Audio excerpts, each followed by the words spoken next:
Welcome to the Krista Elliott Show. The show used to be called Make Life Beautiful, where we explored the richness of human life through fitness, fine art and volunteering. We're now expanding what we include in the show for your education, information and inspiration. And on today's episode we have James Kozlowski, the principal of Endeavour Sports High School. In 3 short years, James Kozlowski turned that school around from a good school to a really great school. And in 2018, they won the Australian School of the Year Award.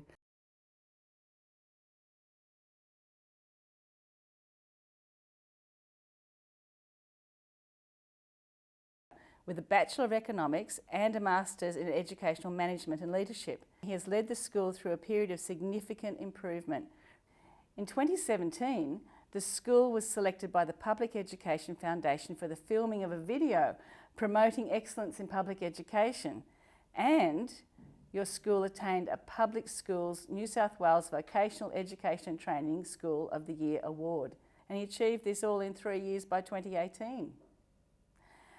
James also was nominated the first New South Wales Ambassador for the Cure for Cystic Fibrosis Foundation in 2019, the recipient of the Harvard Club of Australian Leadership Scholarship from Harvard Uni 2018, President of the Sutherland Secondary Principals Council 2018, New South Wales Department of Education's Ultimo Operational Directorate Award for Significant Achievement as a Principal in 2016, and Vice President of the New South Wales Sports High School Association. Welcome to the show, James. It's my pleasure, thank you. The current project of multi-generational education is an exploration of the possibility of getting 50-year-olds and plus, people who are 60, 70, 80, 90 or 100, back into the classroom, either as elders in the classroom where they can be assisting the teachers, or as high school for 80-year-olds, so that you can have people who might have dementia but really need that social connection, or who want to learn again, who want that interaction with different age groups. We've already seen Professor Sue Curry work with children who are 4 going into nursing homes, old people's homes for 4-year-olds, so why not high school for 80-year-olds? Well, as a principal, I'm constantly talking to my students about the importance of lifelong learning. And I try to lead by example. I mean, I did my Masters a couple of years ago as a busy principal, and for me, you never stop learning. I never stopped learning as a school leader, and I think that it's important to instill in students a sense that they're always going to need to be learning, whether that's in a very formal setting, be it through a university course or a TAFE course, or just life learning for life. And so a love of learning is something that we really need to instill in students from a very young age. That's critical to their lifelong learning. The idea then could be that the students actually teach the elders. So if the elder might see something that the student is doing that they really want to upskill themselves in, then the student could teach the elder. What do you think about that? I certainly believe that the young people that I have in my care, in a high school setting, I mean, to teach is to learn. If you're going to be really able to grasp a concept, then you should be able to teach it. And so if we've got our young people teaching our older generations how to utilise technology, then it's clear they're going to have to grasp it themselves to be able to do that effectively. So I think that's a great incentive. There's a great incentive there if they know that they're going to have to translate those skills that they're learning into teaching others. There is, of course, a safety issue. What if we did incorporate frail-aged into a high school setting, young people rushing through the corridor, bump into an elderly falls over, breaks their hip? Is it worth the risk? Absolutely. I mean, take my setting. I've got a special ed unit. We do have students with physical disabilities, and we've got to have faith in our young people. You know, everyone's gone through the teenage years, and they are a real challenge. It's about educating our young people on what is acceptable practice and teaching them social skills. And you know, I have great faith in our young people. I think the future is in good hands when I look at the students that I've got in my school. And my students are nothing but respectful of older members of staff. I've got staff members who are well into their 60s. And I've also got students with special needs, with physical disabilities, and we don't have problems like that because students will adjust their behaviour accordingly. James, it's been quite a journey for you. How did you get into education and why teaching? Well, I grew up in a household with 2 teachers for parents. My grandmother, who's still alive today, she's 92, was actually an ESL teacher in primary school. So whilst my parents didn't push the education path, I think observing them or listening to them around the dinner table tell their stories about being a teacher and the fact that they loved their jobs must have rubbed off on me. So even though I did an economics degree, I decided at the end of that degree that desire to become a teacher was still there, so I did a dip ed, and in 1996 I became a teacher, and my first appointment was to a school out in the southwest of Sydney, and it's the best decision I've ever made, apart from getting married, of course. Why is it the best decision? What is it about teaching that you love so much? Look, I always thought I was the sort of person that would want to go into a profession where you felt like you were giving to society. Education, I think, being involved in education is a very noble thing. I think it's a foundation stone of a fair and equitable society. A good education system is critical to the success of society. And to be able to play a small part in that was something that I felt was a bit of a calling. And as a result of that, I think I've had a great life, and education's given more to me than I've given to it. And I don't regret for 1 second being a teacher. What image is in your mind right now as the high point of that expression? Well, look, I never expected to become a principal. It wasn't something that I'd planned. I always thought going into a high school setting that I may want to become a head teacher. My parents ended up as head teachers, so I knew what that was about. But opportunities came along to step up into higher roles, into the deputy principal position. But I think the high point would really have to be the day that I found out I was getting a substantive principal position. At that point, I was quite young to become a principal. How old? So I'm 47 now, just turned 47. And so end of 2014, I discovered that I'd been successful in obtaining that position. You did apply for it? I absolutely applied for it, so I wanted it. And I hadn't heard back from the panel for a while, so I thought I'd actually missed out.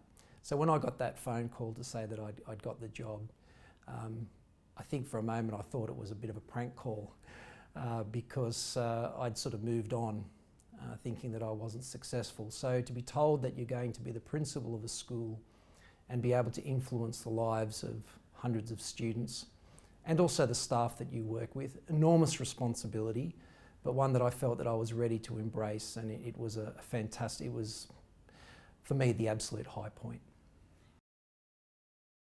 James, I'd like to commend you on 3 things. When I was a casual teacher at your school, one of the things that really stood out to me was that you walk the halls. And it was such a comfort to me to see you walking past and popping your head into the door to see if everything was all right. And the other thing I noticed was that as a principal, you have an open door policy. And I have to say, without that open door policy, Endeavour Sports High School may not have had the opportunity to be involved with the Stand Tall event. And because you were willing to speak with me about that, a number of students, about 15 students from your school, combined with Kirrawee High School and Knox Grammar School and Peakhurst High School, to present a performance at the ICC, at the International Convention Centre at Sydney, which was addressed by the Prime Minister and the Premier. Well, I see being the principal of any school, it's a role that is a privilege. And you're a custodian. It's my school, but it's only my school whilst I'm there. And I believe in servant leadership. My job is to ensure that my staff are able to deliver what they need to deliver to our students. So I'm there for them. They're not there for me. And me walking around the school and engaging with staff, engaging with students regularly is about checking in with them and being a presence and letting them know that I am there for them. In terms of the open door policy, again, that's about servant leadership. It is about ensuring that the staff and the students, students can knock on my door and come in any time when I'm in there, and I'd like to think that they're always able to come and express to me the good things or things that need improving, or ask about opportunities that they may want to participate in. So for me, it's all about ensuring that the staff, the students and stakeholders, external stakeholders and parents, are able to access me at any time, because I want to make my school the best school it can possibly be, and I can't do that alone. I need a team. We need to be a team. We call ourselves the Endeavour family. It's very much a family feel in the school, and so like with good families, you're always there for one another, and so I need to be there for my students and my staff. In terms of being involved in things like Stand Tall, that's about providing students with opportunities for success. We've got a very large school now, close to 1,200 students, staff of over 100, and I'd like to think that each of those students, each of those staff members have different skills, different abilities, different capabilities, different interests, and they should be allowed to explore those, and they do that through opportunities. So I'm all about providing opportunities to our students and our staff as well. What I felt as a teacher, although a visitor by being a casual, was that the collegiate experience, it feels like your colleagues, the staff are warm and together and united in a common purpose. And then the other thing I was so taken away with was your ability in oration. Standing at the school assembly, I have to confess that there were two teachers by my side discussing some urgent matter, and I felt like because I wanted to listen to what you had to say. I hung off every word, and what you said and how you delivered it lifted my spirits for the rest of the week. Where did you get that ability in oration? Certainly didn't train in it. It's part of what you do. I was so inspired and uplifted. It really made my week just listening to your address. Well, it's very kind of you to say. I'm not sure everyone would agree. I'm sure that week in, week out, there may be some people that tune out. But communication is so critical in education, and certainly critical as a principal. In terms of why I'm able to do it, because I speak from the heart. It's what I believe in, and if you speak from the heart and if you speak about things you truly believe in, then it will flow. It's only when you try and make things up that you tend to get stuck. So look, I'm very fortunate. I have a very receptive staff who have worked incredibly hard with me, and I don't rely on just my own ability. I rely on the ability of my deputies and my head teachers and my teachers to be able to deliver day in, day out in what is a very tough profession. It's a very rewarding profession, but it's also a very difficult profession, and it's getting harder. So you need a team, and being able to communicate with them is critical to our success.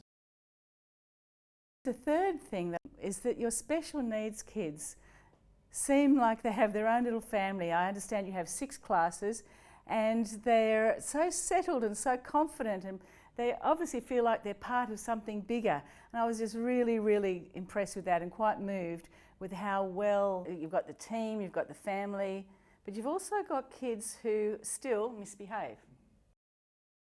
So I want to address the issue of smartphones. Children in the classroom seem to be absolutely addicted to their phones. It's nigh on impossible to get them to turn them off while you're trying to teach something that is not technology based. And then the other concern that I have is EMFs, electromagnetic frequencies. If everybody's got their Wi-Fi on, what sort of in the future detrimental effect might that have? Well, it's all about how you use the technology. Technology in itself is not a great thing. It's how you use that technology that's important. So getting students away from, using social media for fairly trivial reasons onto very productive uses is what it's about. And so I'm not opposed to technology in the classroom. I am opposed to it if all it's being used for is sort of mindless searching of the internet. But if it's being used in a very productive way and in a way that's educationally sound, then I'm all for it.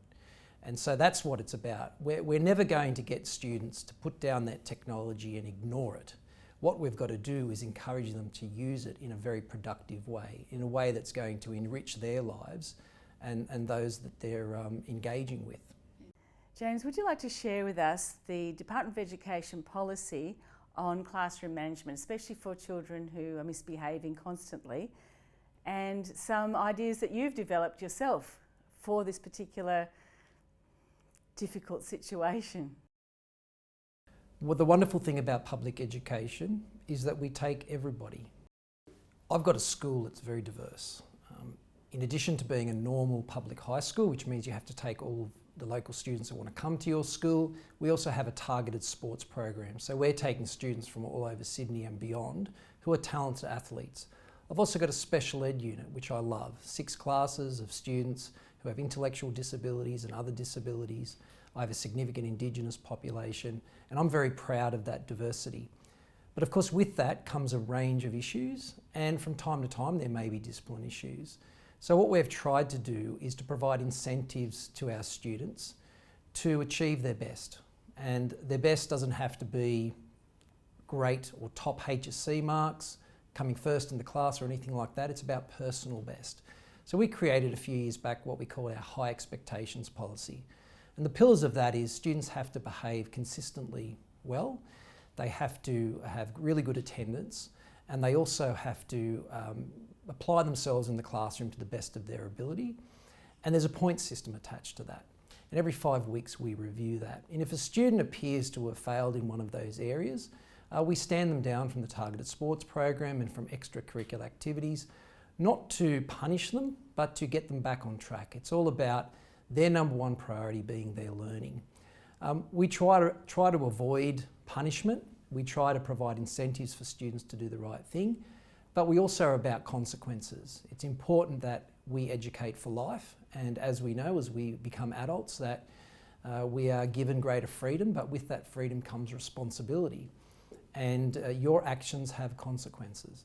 So we do a lot of counselling of students. We provide proactive support to them. Counselling services, wellbeing programs. These are all designed to teach students, give them the skills to be able to do the right thing. But the department also has its policies in place to ensure that we're supported if students, after all that, still do the wrong thing. But I'm pleased to say that at Endeavour we have very few problems that we have to deal with in that way. Most of our students, through our proactive policies, through our positive interventions, do the right thing. But we're not expecting them to be perfect. No adult is perfect. And so it's about realistic expectations, high but realistic expectations. Another concept I'd like to present, as well as Elders in the Classroom and High School for 80-year-olds, is a thing I call the Living Room Hub. And it came about because I was casual teaching at another school, not yours, and I saw these young boys who were 14 and they already looked like men, some of them, and then obviously you get very distressed when you see the same students standing outside the classroom instead of being in the classroom. They're being contained in a room, in rows often, told to sit still, be quiet. And they're so full of energy and vitality, and it's just so hard. And then you've got people who are constantly not fitting into the classroom, the normal classroom setting. And I'm thinking, you need to be riding horses and digging the earth and growing food. And I thought, what can I do to help? What can I do that can change things for these people? So I thought up the idea of the Living Room Hub. One of the main features of the Living Room Hub that I'm quite attached to is the vegetable garden. So kids can learn how to grow their own food and then take it into the hub kitchen and create nutritious meals for each other, learning to sustain their own lives. And as I was doing some research on this, thinking who would support this or fund this, I was thinking Gardening Australia might like to be involved, Better Homes and Gardens, the local nurseries. And I thought it was all my idea until I came across elemental permaculture with Aaron Sorensen. He worked with Warrawong High School on the permaculture program that fits core curriculum, who has instituted a permaculture living classroom. But that's just one aspect. So my Living Room Hub is a facility that has outdoor and indoor activities, And in this place, it's more like a house, a home, rather than a schoolroom. And in each part of the house or the room is a different activity, only 2 students per activity, and it could be an indoor gym, an art section, a hair colour and style section, a kitchen. You could have Gardening Australia come and profile the kids and teach the kids how to grow food, bring the food that they've grown back into the living room hub and learn how to create beautiful meals in the kitchen. But this is something that a head teacher science, of all the different ideas I had with the living room hub, that's the one that grabbed him the most, was these big burly boys who are full of energy and girls who just can't sit still, get them digging in the garden, growing their own food and creating beautiful meals for themselves. There could be lounges with books and creative writing, numbers for life section and so forth. And then outdoors, you could have a climbing gym, a sculpture garden and boot camp in the field nearby, and then outdoor learning in the Kolar. So how could we fund this? How about if you got Ninja Warrior to build a climbing gym, the network films the students involved in the Ninja Warrior and they use that piece in their season. How about the Australian Gallery funding the sculpture garden? What about Fitness First, running the indoor gym, designing an indoor gym and then taking kids on boot camp? So you're not only involving, perhaps elders in the classroom can come into this context, but also the sponsors, the representatives, the stars can also be seen to be involved, helping the children learn in a way that is self-paced, self-directed, and the students learn what they want to learn when they want to learn it, with the proviso that they must study core curriculum. So they get to do the activity they want, but it might be working towards a degree in human movement. So they do the gym and then they must sit down and work through the core curriculum program.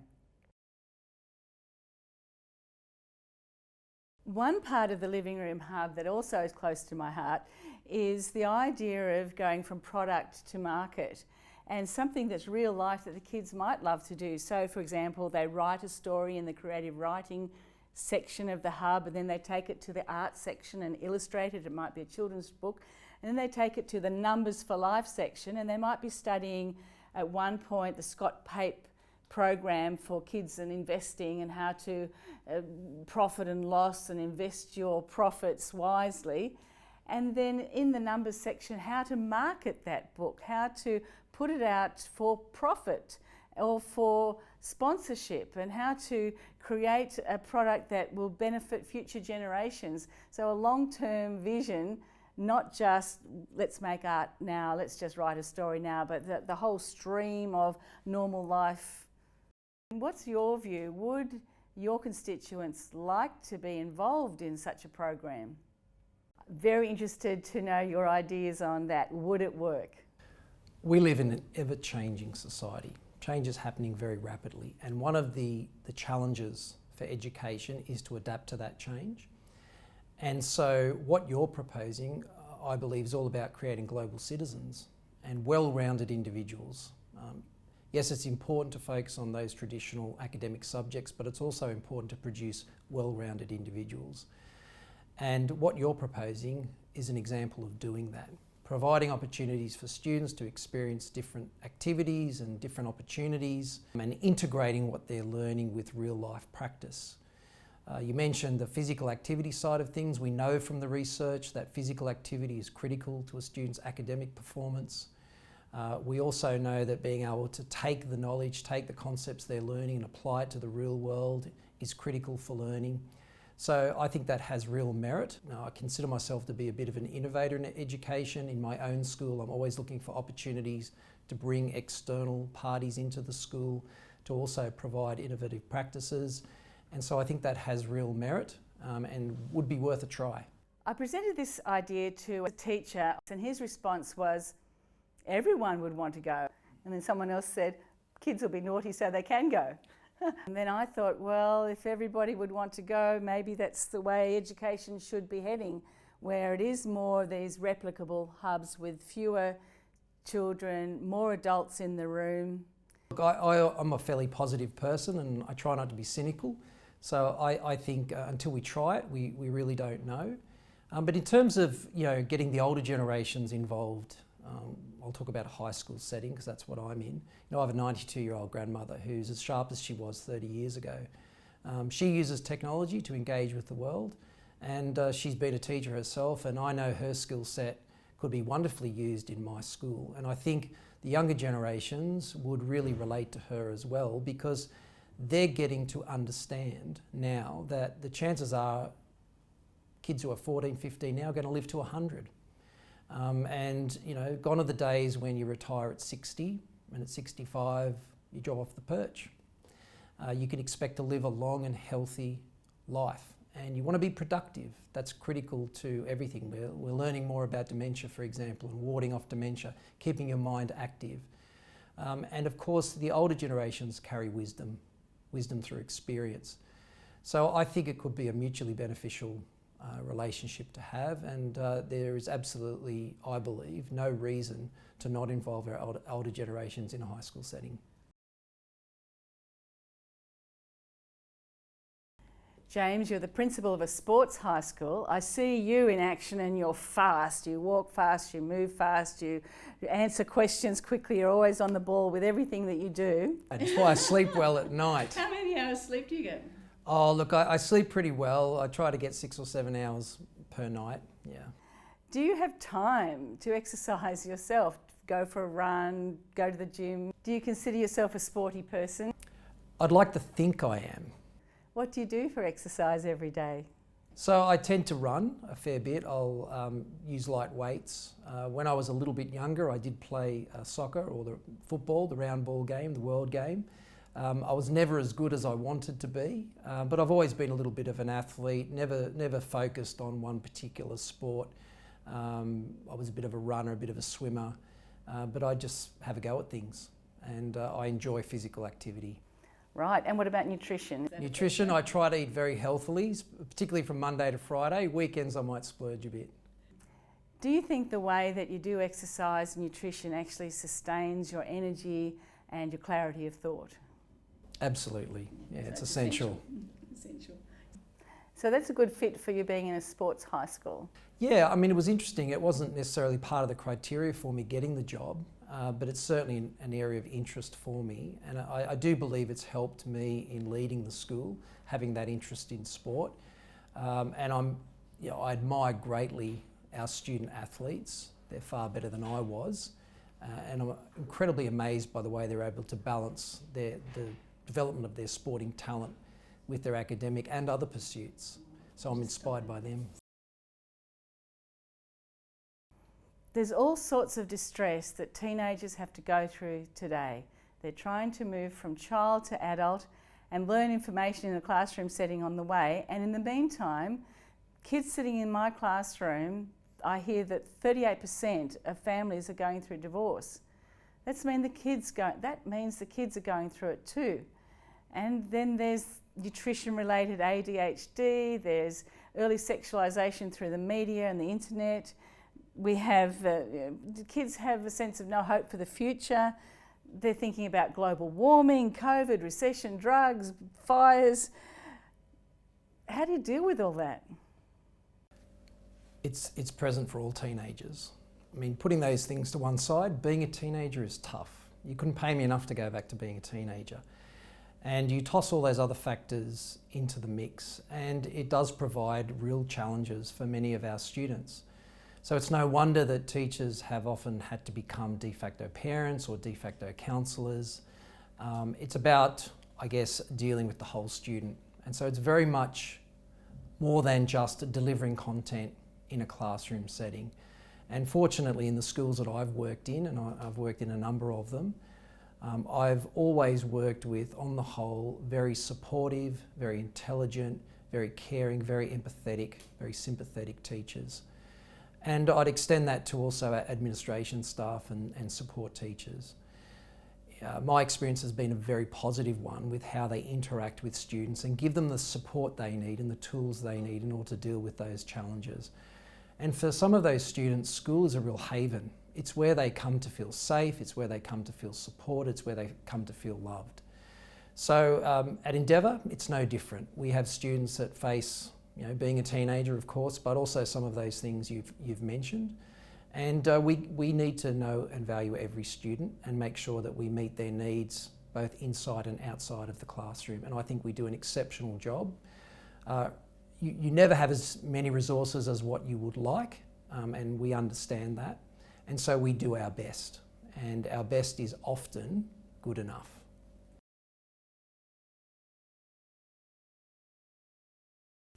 When you arrived at Endeavour Sports High School in 2015, you saw that a transition was needed. What were the first thoughts on your to-do list to achieve that transformation? Well, I made sure that I involved all of the stakeholders in the school in a process of getting to understand what the issues were at the school, what we did well, what we didn't do so well, where we wanted to be. So I met with any staff member who wanted to, one-on-one, and I asked them those questions. What do we do well? What do we need to improve? And how can I support you as a principal? But we also invited in an external marketing organisation to actually interview the people in the local area, parents, students, about their perceptions of the school and what they believed needed to happen. I wanted to go into the school with my eyes wide open, and I knew that I wouldn't find any issue that was discovered daunting, because I'd worked in a range of schools. So fortunately, what I discovered was that we had a school that was a good school, but that its potential meant that it could be great. And the first thing that I think I needed to do was to convince all of the stakeholders, all of the people that, students, staff and parents, that we were on a journey together and that we could set really high expectations, and with the right sort of strategies in place, we could meet those expectations. And success breeds success. Once you get a momentum going, it's something that's you just get carried along with. So you mentioned some of those accolades we received. Once people started to see that we could achieve those things that I believed we could achieve, then they needed less convincing about what we needed to do. And I'm very fortunate. I've had a great team to work with, and I've had very supportive parents, and I've had some great external stakeholders become involved with the school and invest in the school. And I've got great students who don't want to be limited. We've got a society that at times can be very critical of the young. They face a lot of challenges, and our job is to be positive, be realistic but positive, but to give them the tools to be able to meet those challenges. And so that's what I tried to do at Endeavour, and my team was able to do, and hence our success. Something you don't always see in the suburbs is what you have developed through capital works at your school, including a beautiful new administration block and fabulous undercover seating where the buses pull up. It's marvellous. And you've got landscaping. Tell us about that. Originally, it was planned that we'd get a new administration building refurb. But once we got approval for that to go ahead, it was soon decided that it would be a lot more efficacious to actually have a new administration building, and with that a front of school refurb, because the physical environment is important. When students and staff come into the school of a morning, they want to feel good about the place they're going to, and if what you're greeted by is that nice facade and then the lovely admin building, and we've spent a lot of money on the grounds. Lovely plants. Absolutely. That gives you a really good start to the day. So it may not impact directly on what's going on in the classroom, but I think the physical environment does certainly add to the culture of a school. At one time I was the chair of the Community Services Committee of the Rotary Club of Sydney Cove. One of our projects was the Boot Up Cafe, where we went to disadvantaged locations like Salvation Army Oasis or youth health centres, and we installed hubs of 4 computers or more. And I have to tell you that the people who were the recipients of this donation, even their deportment changed. They treated that equipment with the utmost respect, and they were grateful to have it. So I must applaud you for what you've done with Endeavour High School, because as you drive along the highway there and you see the signage Endeavour High School and the beautiful capital works that you have done, it's so respectful, so beautiful and so uplifting. So I congratulate you on that. Thank you.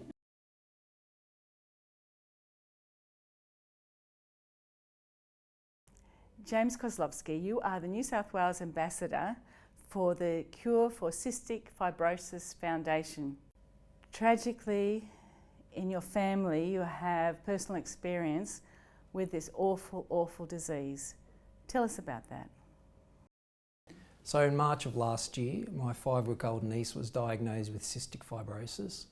And I've got to say, I didn't know a lot about cystic fibrosis at the time. I knew that it wasn't something that was going to be pleasant, but I soon realised that it was a terrible disease. It's life-shortening, it's a genetic disease. 1 in 2,500 babies in this country are born with it. The average life expectancy is 37. It's a multi-organ disease, so it not only affects the lungs, but it also affects the pancreas, the gut, the kidneys, and the heart. And it's something that I soon realised I couldn't fix. And as someone who likes to solve problems, I found that very frustrating. It was a devastating diagnosis for my sister and for my family. So I decided that I needed to do something. I'm not a scientist, so that's not an area that I could pursue, but we talked about my involvement with physical activity.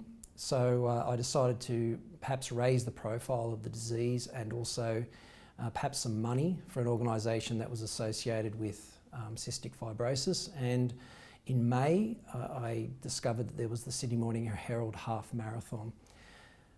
It was 2 weeks ahead from when I discovered that. And when I looked on the website for charities that were trying to raise funds, I found the Cure for Cystic Fibrosis Foundation, but it had $0 next to it. So I set the target of $500. At the end of that 2-week period, I'd raised over $13,000.